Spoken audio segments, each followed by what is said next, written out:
Olá, minha gente querida, boa noite, que a graça de Jesus esteja com você.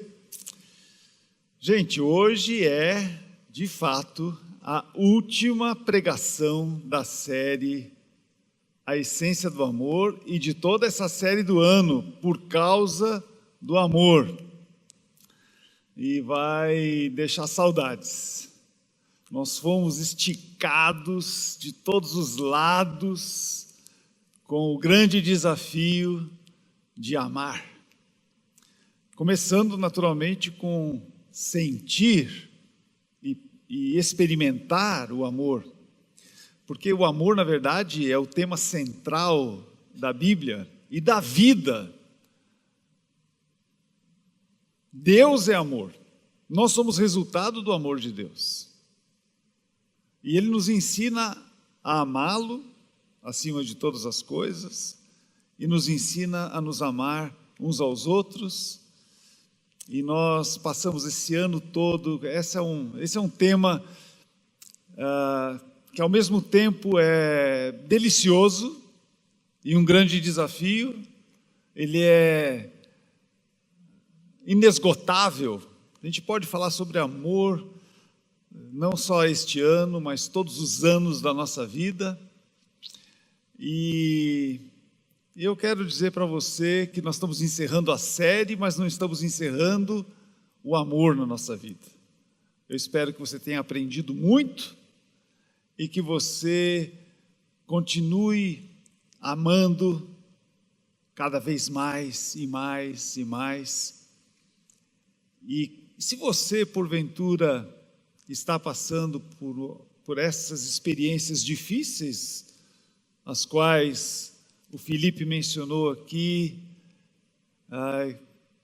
você nunca perca de vista e nunca duvide que no meio de toda essa tribulação, Deus continua te amando. Deus continua te amando. Certa vez um discípulo de Jesus perguntou para ele aquela célebre pergunta: Senhor, quantas vezes eu devo perdoar alguém que peca contra mim? Perdão é uma ação própria do amor. Quem ama, perdoa. Então eu acho que convém também perguntar, no nosso caso aqui, que estamos tratando de amor, fazer uma pergunta semelhante a esse respeito. Até que ponto eu devo amar alguém? Essa é a nossa última mensagem. Esse é o nosso grande desafio. Até que ponto você deve amar? Que grau de amor Jesus espera de você e de mim? Qual é o limite do amor na sua essência? Qual é de fato o limite para nós, para amar? Então, esse é o tema da nossa mensagem de hoje. Amar até que ponto? Até que ponto amar? O que você acha que Jesus responderia a essa pergunta, como respondeu aquela pergunta sobre o perdão? Nós vamos tentar entender o que Jesus responderia, mas antes de a gente saber o que Jesus responderia, vamos pensar em como nós costumamos responder a essa pergunta. Até que ponto nós devemos amar? Como nós costumamos responder? O natural para nós é amar quem nos ama. Esse é o mais natural. Vamos ser muito honestos a esse respeito. Quando muito mesmo, amamos alguém que é próximo a nós, com quem nós temos algum tipo de relacionamento. Era o que a lei dizia. A lei dizia já desde o Antigo Testamento: ame ao seu próximo como a si mesmo. Amar alguém próximo, alguém do meu círculo de amigos, alguém da minha família, os meus parentes. Se Jesus dissesse: ame ao seu próximo como a si mesmo, como disse aquele rapaz que queria saber o que precisava fazer de bom para herdar a vida eterna, talvez nós também respondêssemos como aquele rapaz: A isso nós temos obedecido. Se for nesse nível de amor que eu acabo de falar, que nós costumamos amar, da maneira como nós costumamos amar. Nós realmente não nos sentimos obrigados a amar quem não nos ama, ou quem não faz parte do nosso círculo de relacionamentos, ou pessoas que eventualmente nos desagradam. Ok, tudo bem. Isso é o mínimo que se espera, é que você pelo menos ame essas pessoas mais próximas de você. Eu não esperaria que você não tivesse nenhum vínculo de amor com ninguém. Isso é o que se espera de uma pessoa minimamente civilizada.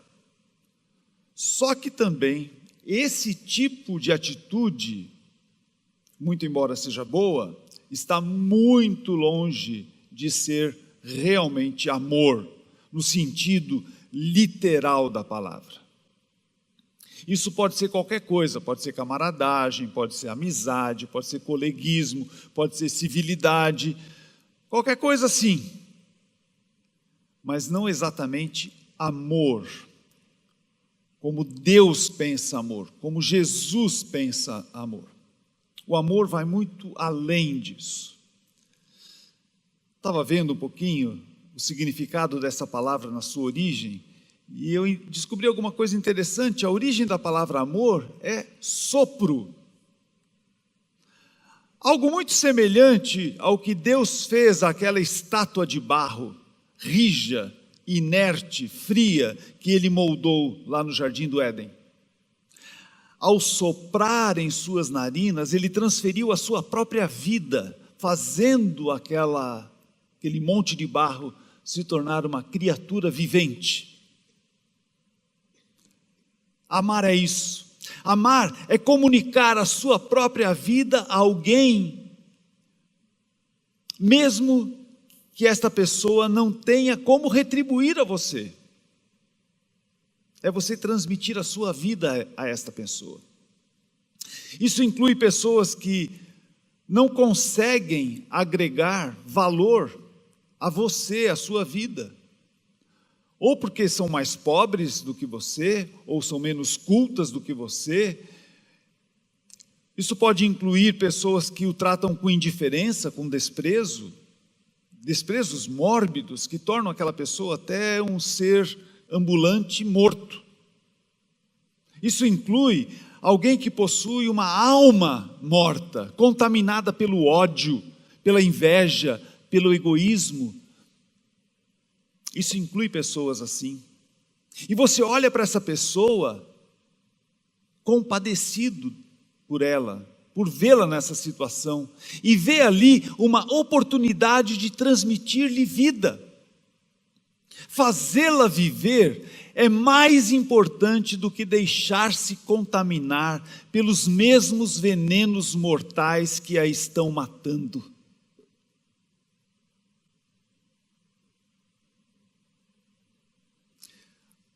Então, até que ponto o que você tem feito é de fato amar?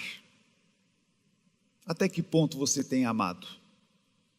Pois bem, se Jesus é a própria essência do amor, como temos aprendido ao longo desta série, vamos então vê-lo em ação.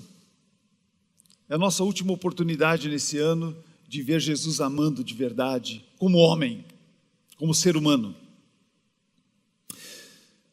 Agora convém, antes de entrarmos nisso, lembrar que, muito embora Jesus seja Deus,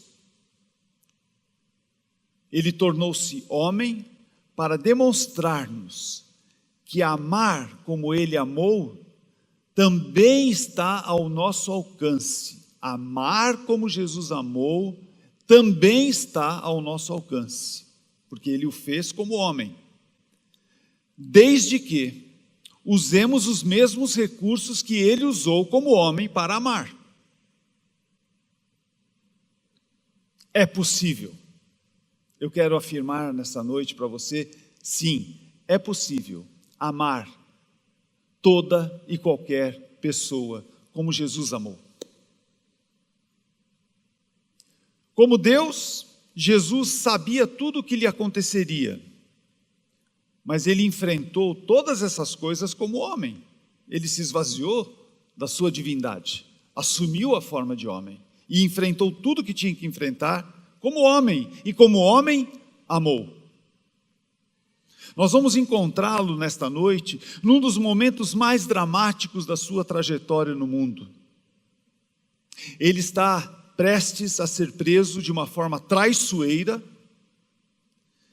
e ele já demonstra sinais de angústia pelo que ele previa que se seguiria.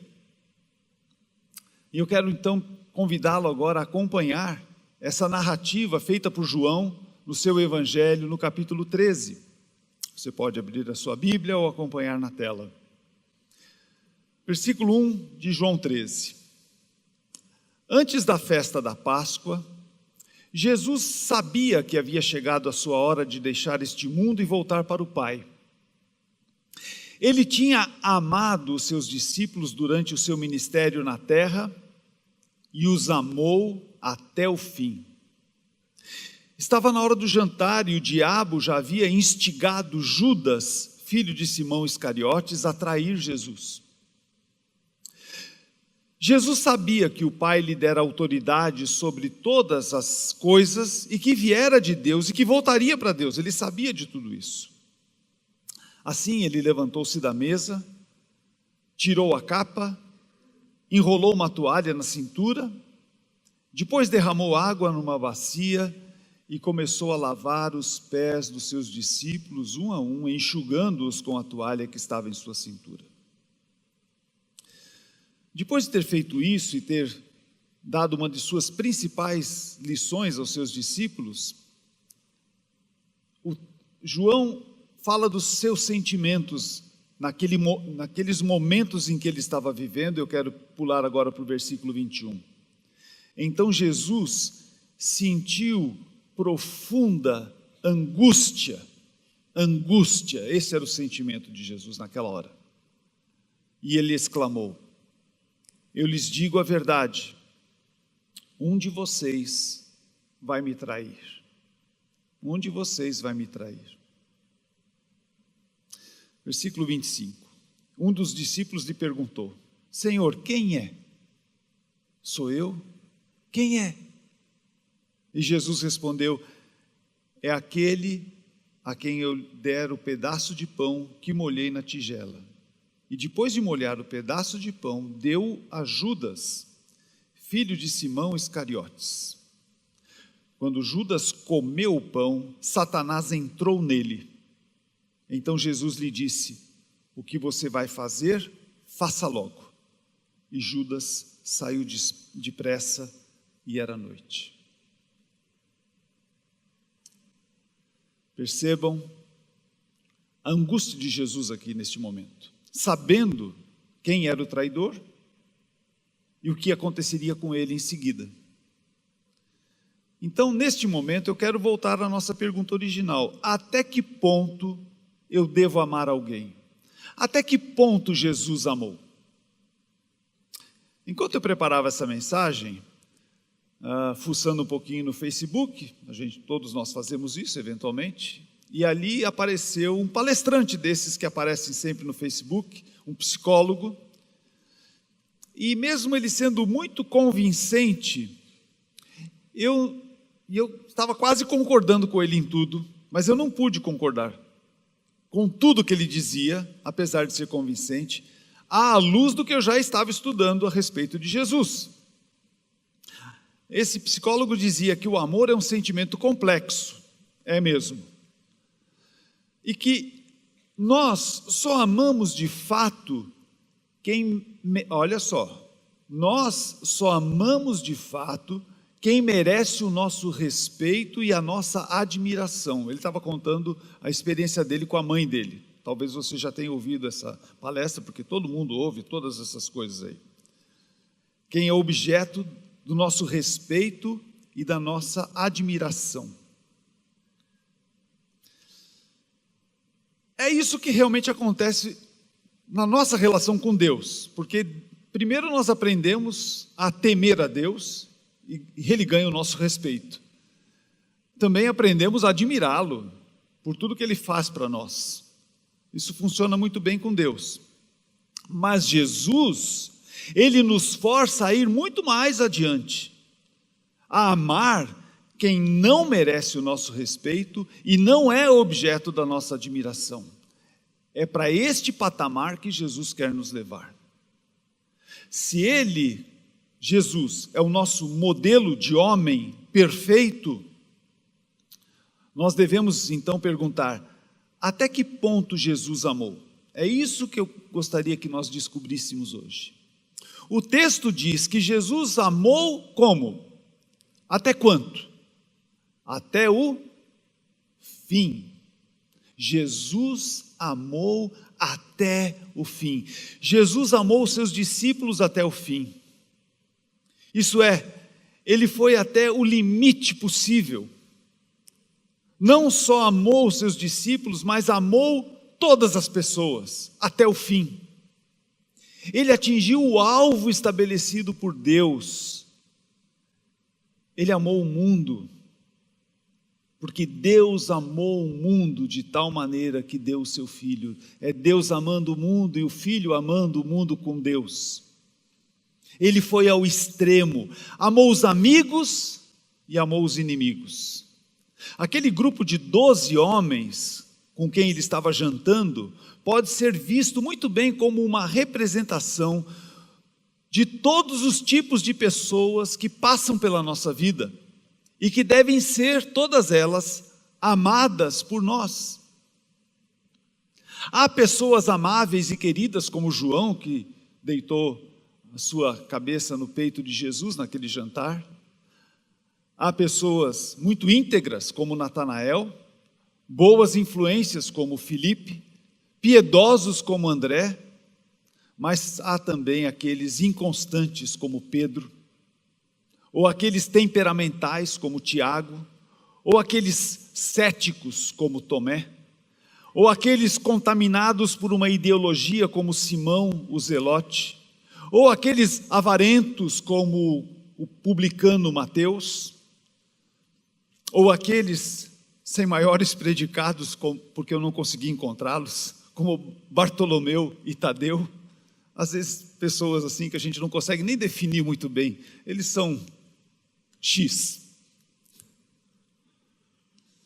Mas o pior é que há aqueles que se fazem amigos, nossos amigos, mas na verdade são traidores, maldosos, como Judas. E o texto nos diz que depois de ter convivido com eles, todos eles, cada um deles, e conhecido cada um deles desde o mais profundo do seu coração, durante aqueles 3 anos, tendo-os conhecido muito bem, aliás, João comenta essa virtude de Jesus, ninguém precisava lhe dizer como ser humano é de fato, é o que João diz, pois ele conhecia a natureza humana, ele conhece a todos nós, intimamente. Mesmo conhecendo aqueles homens intimamente, ele os amou até o fim. Todos eles, cada um deles, Jesus os amou. E é lógico, você deve estar imaginando, que muito provavelmente o homem que Jesus teve mais dificuldade de amar, certamente, dentre aqueles 12 homens, tenha sido Judas. Porque Judas acabou sendo o pivô do grande complô que resultaria nos maiores sofrimentos que Jesus passou. O desespero de ser dominado e preso pelos guardas romanos e pelos guardas dos sacerdotes do templo. A indignação que Jesus deve ter sentido de ser réu de um falso julgamento, um julgamento armado para condená-lo. A vergonha de ter a sua reputação jogada na lama. a humilhação de ser zombado e ridicularizado diante de todos, a dor da tortura física que começou com tapas, socos, pancadas e açoites e terminou com a sufocante, dilacerante agonia até a morte na crucificação. Jesus passou por tudo isso por inteira responsabilidade deste companheiro seu, Judas. Neste ponto da minha mensagem, eu gostaria de mostrar para vocês uma pintura de um artista do século XIX, que é uma dramática representação do contraste entre o amor de Jesus e o desamor das pessoas. E eu, ao mostrar esta imagem, você pode ver, ela é uma imagem que eu não sei se você vai conseguir enxergar os detalhes, eu espero que eu consiga pelo menos descrever enquanto ela está sendo projetada.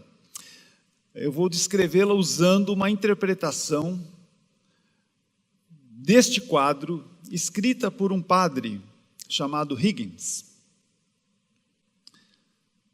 Esta pintura, de autoria de Sigismund Goetze, que viveu entre 1866 e 1939, ela é intitulada Desprezado e Rejeitado pelos Homens, uma frase que foi retirada da profecia do servo sofredor lá de Isaías 53.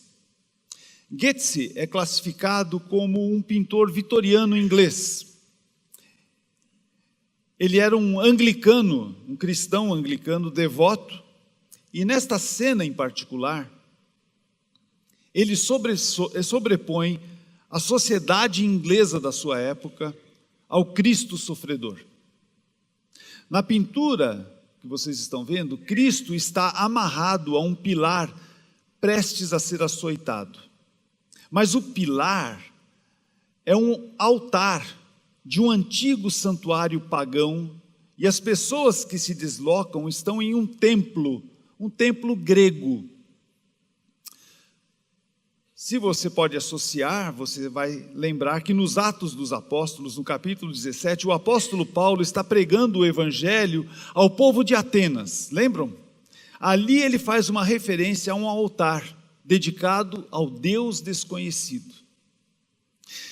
Embora os atenienses quisessem que fosse um seguro contra desprezar qualquer divindades negligenciadas em sua visão do mundo, de muitos deuses, Paulo, muito sabiamente, usou-a como uma abertura para falar sobre o único Deus verdadeiro, a quem até então eles não conheciam pelo nome. Aqui na pintura de Goetze, Cristo acorrentado a um altar ao Deus desconhecido, acaba sendo uma cruel ironia. Embora a Inglaterra tenha sido cristã por séculos, Cristo permanece acorrentado a um altar ao Deus desconhecido, permanece amplamente desconhecido em sua geração, na geração atual. As multidões estão muito envolvidas em seu próprio egoísmo para notá-lo. Goetze descreve vários tipos familiares à sociedade vitoriana daquela época. No canto esquerdo, se você for lá bem para a esquerda, está uma dama ali, mais no canto. Essa dama da moda está flertando descaradamente com o ricaço sedutor, ignorando a humilde vendedora de flores aos seus pés. Atrás deles, nós vemos o cientista tão apaixonado por seu tubo de ensaio borbulhante, que está totalmente cego para Cristo. Acima dele, um fã de esportes, perdido nas páginas das corridas de cavalo, no caso de esportes lá da Inglaterra, da era vitoriana. Na base do altar encontra-se uma pobre mãe com uma criança doente. envolta em si mesma pela sua miséria, ela também está de costas para Cristo. À direita, um jornaleiro maltrapilho anuncia o último escândalo dos tabloides. Um clérigo pomposo caminha, olhos altivos, sem prestar atenção a Jesus. Atrás do clérigo está um homem de negócios intrigante, cujo Deus é o dinheiro. Ao lado dele, um juiz corrupto está debruçado sobre o seu livro de leis. No fundo distante, lá em cima, um político demagógico está discursando para a multidão. Somente uma enfermeira, bem neste canto, somente ela olha para Jesus e reage com tristeza e compaixão. Essa pintura religiosa e supostamente faz as pessoas pensarem, deveria nos fazer pensar. Não estaria também eu em algum lugar nessa multidão que passa? Poderíamos facilmente imaginar uma versão atualizada dessa pintura com tipos muito conhecidos na nossa sociedade contemporânea. Poucos são os que reconhecem o nosso Senhor Jesus Cristo por quem Ele é e que tentam moldar suas vidas de acordo com o que Ele fez por nós. Muito inspiradora essa ilustração. O texto diz que Jesus sabia que havia chegado a sua hora de deixar este mundo e voltar para o Pai. Muito tempo antes, ele já havia informado e preparado os seus discípulos sobre tudo o que ele passaria. Os evangelhos registram 4 vezes em que Jesus falou claramente que ele sofreria coisas terríveis, que ele seria traído, entregue aos sacerdotes e mestres da lei, e depois aos gentios para ser zombado, açoitado e morto. Você pode encontrar isso principalmente no Evangelho de Mateus, capítulo 16, 17, 20 e 26. Ele vem falando com clareza o que ele iria enfrentar. Ele sabia tudo o que ele enfrentaria. Ele inclusive sabia de antemão quem o trairia, e ele sinalizou com aquele pedaço de pão que esta pessoa seria Judas. Ele sabia que era Judas, um dos seus amigos íntimos. Aliás, o texto nos reporta a um dos salmos proféticos, que diz: até o meu melhor amigo, em quem eu confiava e com quem eu repartia o pão, voltou-se contra mim.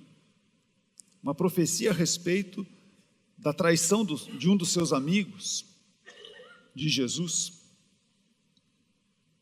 Como Deus, ele sabia de tudo isso, mas foi como homem que ele realizou o ato de amor, o ato que nós acabamos de ler nesse texto de João.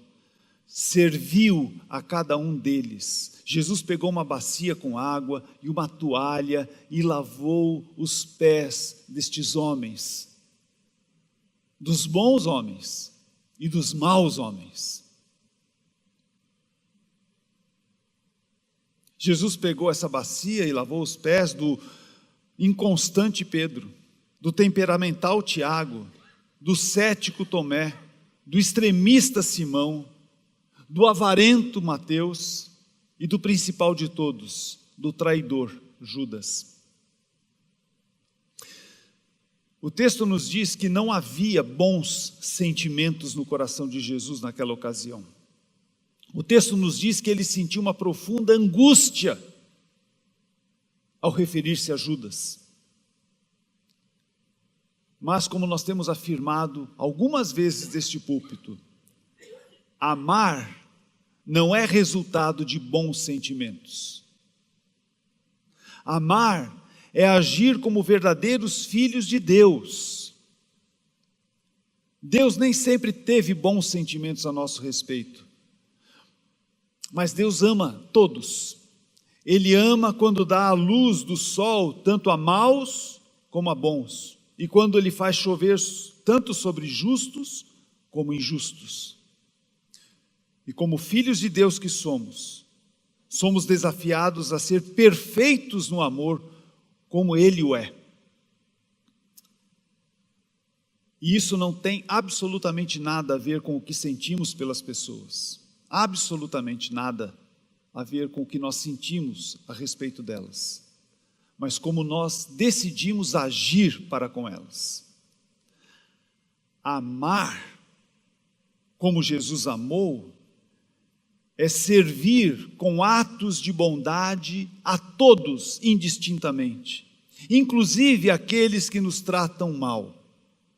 Amar é fazer o que precisa ser feito, mesmo àqueles que nos são ofensivos, como o fez aquele samaritano da história de Jesus, que cuidou daquele homem ferido, assaltado e largado na beira do caminho para morrer, muito embora aquele assaltado ali representasse a sua grande inimizade.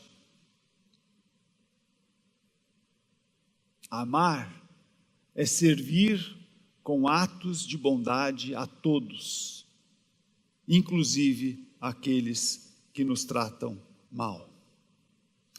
Jesus termina então de lavar os pés daqueles homens e comunica-lhes uma de suas principais lições antes de deixar o mundo. Voltemos para o texto. João aqui no versículo 12. Depois de lavar os pés deles, Jesus vestiu a capa novamente, retornou ao seu lugar e perguntou: vocês entendem o que eu fiz? Vocês me chamam mestre e senhor, e têm razão, porque eu sou. E uma vez que eu, seu senhor e mestre, lavei os seus pés, vocês devem lavar os pés uns dos outros. Eu lhes dei um exemplo a ser seguido. Façam como eu fiz. Eu lhes digo a verdade. O escravo, ele está fazendo uma referência a nós, não é maior do que o seu senhor. Nem o mensageiro, mais uma vez, somos nós, é mais importante do que aquele que o envia. Agora que vocês sabem estas coisas, serão felizes se as praticarem. Amar como Jesus amou, dessa maneira, pode parecer para você e para mim, pode parecer para você e para mim, algo impossível, inalcançável. Não consigo fazer isso.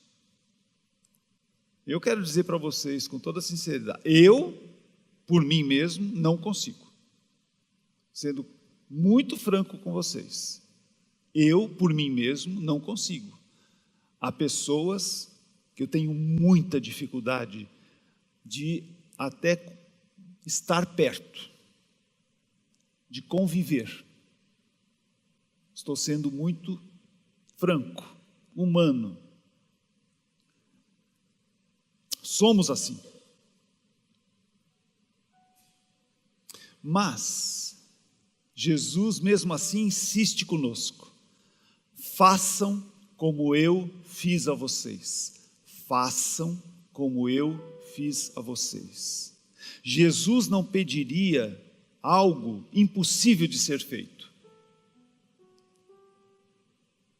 Isso seria uma incoerência totalmente incompatível com o seu caráter.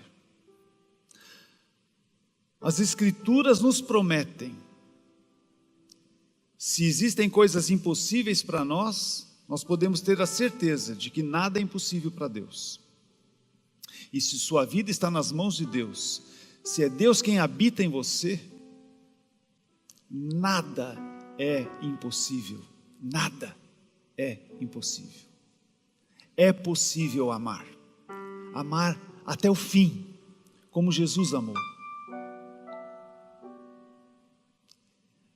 Essa é a vontade de Jesus para a sua vida, meu querido irmão, minha querida irmã. Nós estamos encerrando essa série, mas eu espero que nós não encerremos o grande desafio de amar ao longo de toda a nossa vida. Creia em Jesus, decida amar, decida obedecê-lo e espere o milagre.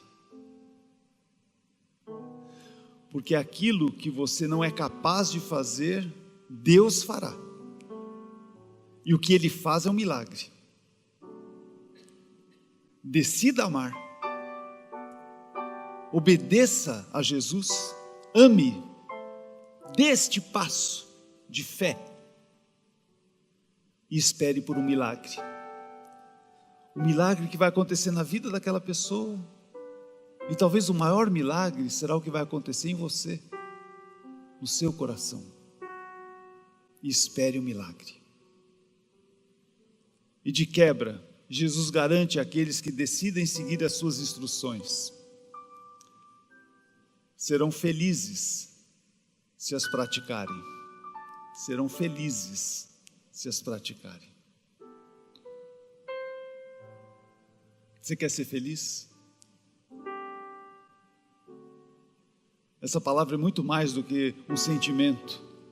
É a mesma palavra usada nas bem-aventuranças. E ela significa, a palavra Macários, ela significa abençoados. Você quer ser abençoado por Deus? Você será abençoado se você praticar isso. Se você amar. Amar como Jesus amou. Não com as suas forças, um esforço sobre-humano, agora eu vou amar. Você não vai conseguir. Mas se você se derramar diante de Jesus e dizer: Jesus, eu não consigo, mas eu quero obedecê-lo. Eu vou dar esse passo. Vai acontecer um milagre. Experimente. Esse é o meu desafio para você no final dessa série. Que Deus o abençoe. Vamos orar. Senhor, foi fantástico este ano para nós.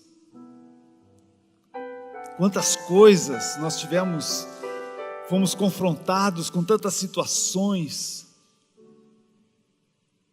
O Senhor nos colocou em situações em que em que tivemos que nos lembrar o que aprendemos na semana passada, na leitura do livro 40 Dias de Amor. Nós fomos esticados ao máximo na nossa capacidade de amar. Muitos desafios ainda virão. Nós queremos ser abençoados. Capacita-nos, Senhor, a amar a cada um de nós. É o que eu te peço, em nome de Jesus. Amém. Amém. Deus o abençoe.